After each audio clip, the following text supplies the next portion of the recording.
All right, welcome everyone. We're Semblance of Sanity. I'm Caleb. I'm Jacob. And we're here for Kobayashi's Dragon Maid, Episode 3. Kana is here. Kana, the legend herself. Yes. The one that comes in spitting straight fire. Slut with glasses. Yes, indeed. Temptress, vixen. Yeah.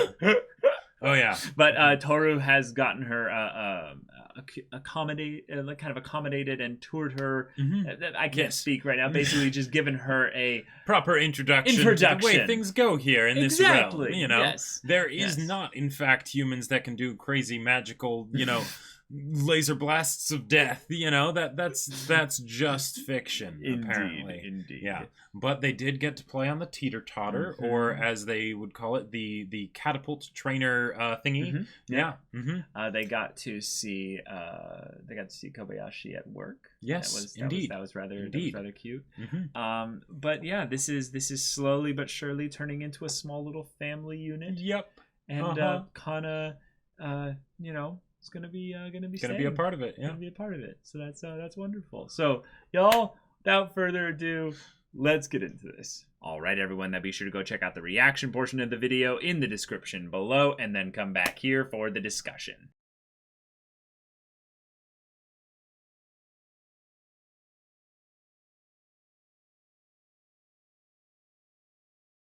All right, we've met two more of the cast. Yep, Fafnir and Lukoa. Yes, or Quetzalcoatl. Right.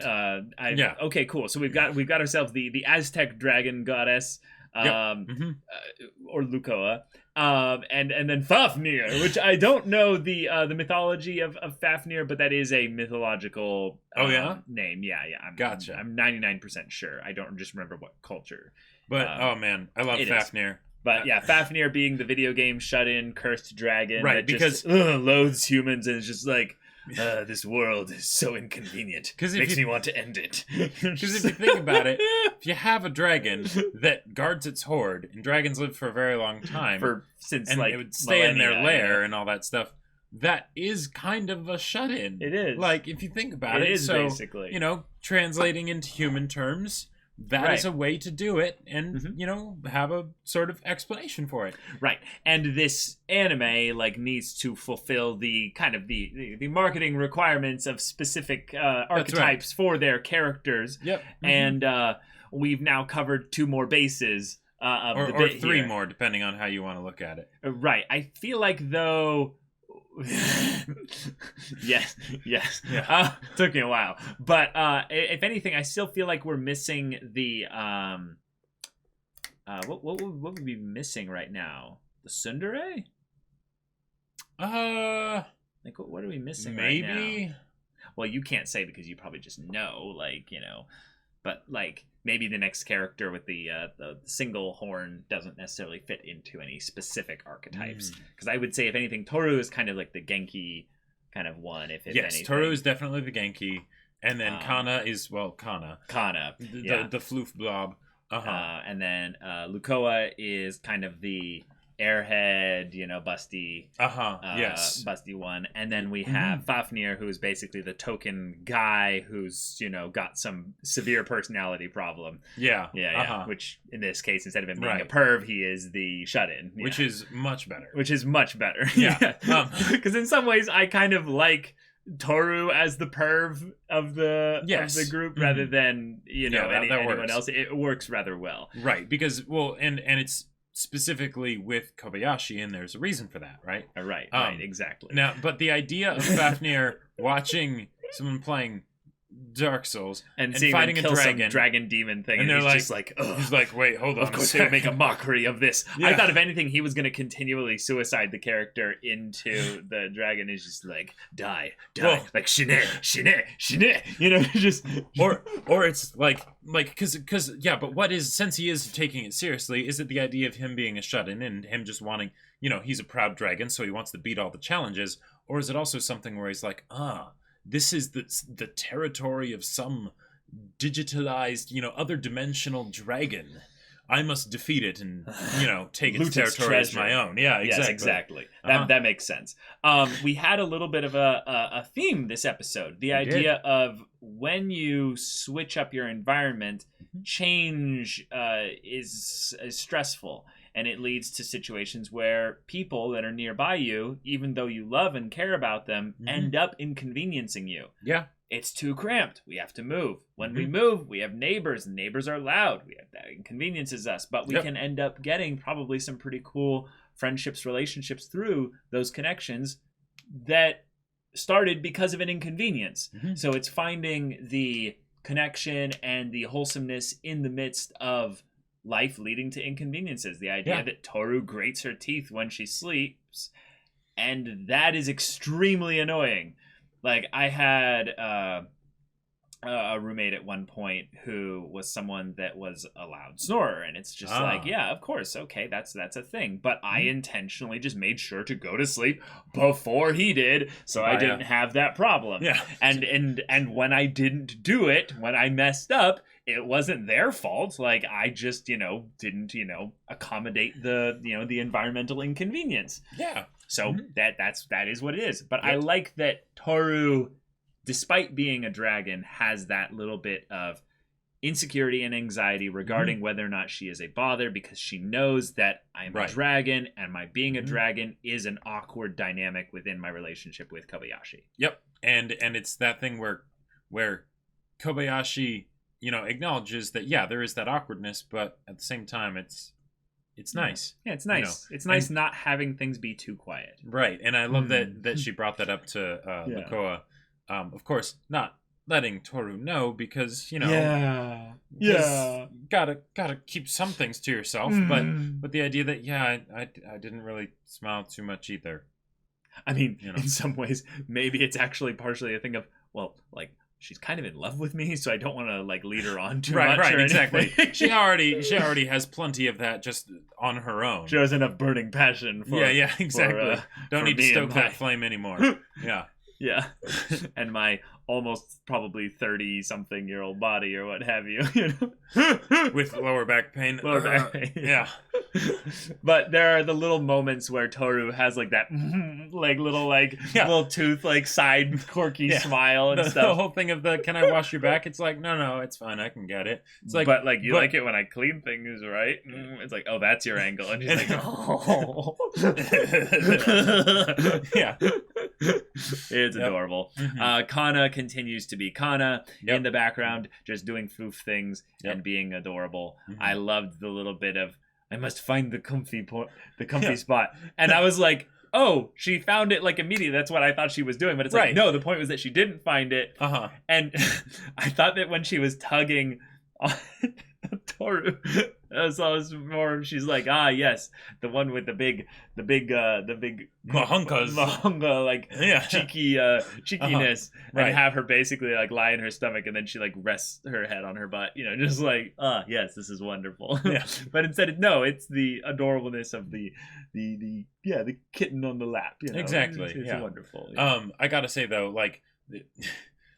with the whole family dynamic that they have of sort of Kobayashi and Toru being the parents, and then Kana being the sort of alternating between the child and the pet. Yes. But, one, there's the whole idea of the pet that, sleeps on your bed, right? But then also the idea, I don't know if any of y'all ever did this, but, when you're a little kid and, your parents have a nicer bed than you do, because it's you're a kid, so, get you a basic bed. But then it's okay, all right, you're not in here, just go and sleep on there. I don't know, that was something I did. Yeah, but, for sure.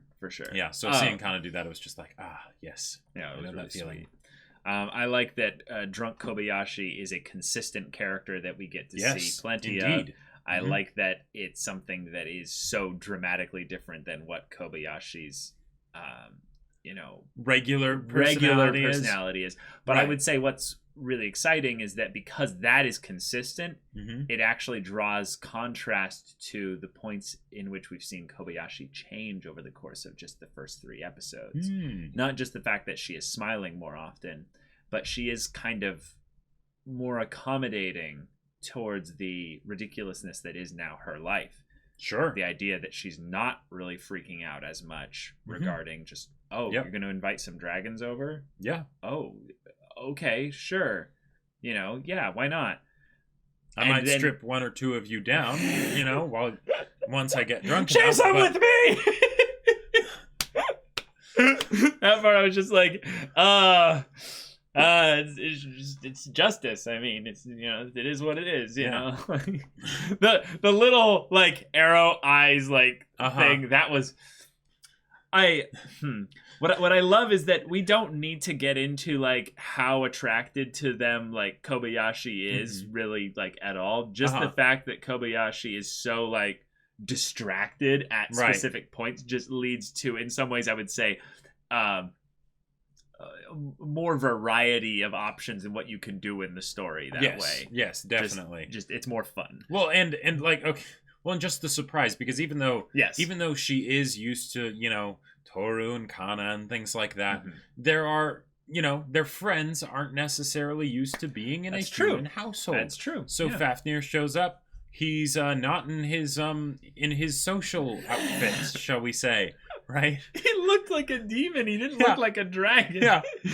And they just immediately go ugly. White, and they all pretty much saw that. Oh yeah, they definitely saw that. It's like one of those things that I saw that. Like I'm very sure I saw that. We can pretend we didn't see that, but we saw that. Like, right. That's probably what they're both thinking in their mind is, I'll just pretend I didn't see it because then the other person won't do it, and then she's probably thinking, I did. And obviously, like, I'm just going a little crazy here. That's not what I saw. Yes, he kind of looks evil. That's why I imprinted in my head, devil, or something like that. But I love Toru's, like, happy, smiling face when, like, something happened that wasn't supposed to happen. It's like she opens the door, and then she just immediately closes the door, but she's still smiling, and then she's like, hey, Fafnir, could you change into the, into the form of the picture I showed you? Like she's actually angry. Right, like, exactly. Her angry face is actually like, Yeah. Right. Her angry face is Lukoa's just like passive face, Right, just exactly. Like, Lukoa's just like, yeah. Also, Lukoa, I really like the cadence and tone of her voice, because usually they go for the, yeah. And instead, Lukoa's just like, yes, this is just the way I talk. And I'm very calm. And I am not under any rush to say anything dramatic. Yep. And that's kind of Toru's prerogative, basically. Exactly. So I just find that kind of fun, because usually when they do the, like, the voluptuous but kind of airhead type character, that I'm not aware that, anything of what I do is... I think affects anyone. I think Lukoa is very much aware. Oh. Little do you know that Lukoa has been after Fafnir for a long time, and Fafnir is like not interested in anything but money. Like that would be a really funny just like background dynamic thing to have. But yeah. We've got more characters. I love that we're quickly getting through the cast because this is a short show, so we need to have like, introductions happen rather quickly. So we're comboing them at this point. Yeah. Let's do two at a time. I gotta say though, I love the dissonance, but then also it's KyoAni. So of course it's this way because this is happiness and sunshine of the neighbors being super noisy and then going around one by one and asking them just being like, sure, no problem. That never happens. At least in the U.S. If only that happened. If only. Oh, my God. Yeah. See, the thing is that when I was in an apartment with a bunch of people, it was a 3-bedroom, and we had like 4 or 5 guys actually in the apartment. I think we had 4. No, we had a guy visit at one point, so I had 5, but it was 4 in usual point there. And 2 guys shared the biggest room. And actually, I got the second biggest room. Nice. Another guy got the small room. But we were the second, like we had people below us basically, so we were the ones that if anything people complained to. But the thing is that I was such a like quiet shut in essentially that like the complaints were never about me and what I was doing. They were always about like, so you could always just pass the buck basically. Well, yeah, basically be like, you guys are being kind of loud. I'm like, oh, and I just throw the complaint thing in my roommate's room and then just go back to my computer. Yeah. But yeah, that's a real pain. I don't have any horror stories regarding that, but yeah. It's just those kinds of things where it's like, yes, this is indeed a KyoAni show. Like, it's all happiness. I don't think I've seen too many KyoAni shows. Really? I mean, I've seen A Silent Voice. You've seen A Silent Voice. You've seen Fumofu. Oh, Fumofu. Yeah, that's Fumofu right. was there, like, the first one. Yeah. And then, Haruhi. Oh, Haruhi. That's right. Yeah. Oh, I completely forgot about that. Yeah. Okay. But I guess you haven't seen too many. Yeah. Okay, well, we've met now Fafnir and Lukoa. Indeed. And next episode we'll probably meet the narwhal. The narwhal kind of one there. So yeah, y'all, if you want to see that next episode's reaction and discussion right now, go check out the link in the description below for our Patreon. You can get on early access there. You can watch full-length timer reactions there, and all this comes with Discord access, so you can chat with us and the community there about this show, about anime in general, and you can also talk with Jacob about the sci-fi novel that he wrote. Yeah, I wrote a sci-fi novel, which you totally don't know about. Just go get it. It's on Amazon. It's cool. It's called Battle Lines, and it's great. If you're outside the US, it's only ebook, but inside the US, got hard copies. But yeah, go get it. Yeah, so if any of that interests you, we'll see you there. But until then, we're Semblance of Sanity. I'm Caleb. I'm Jacob. And we'll see you all next time.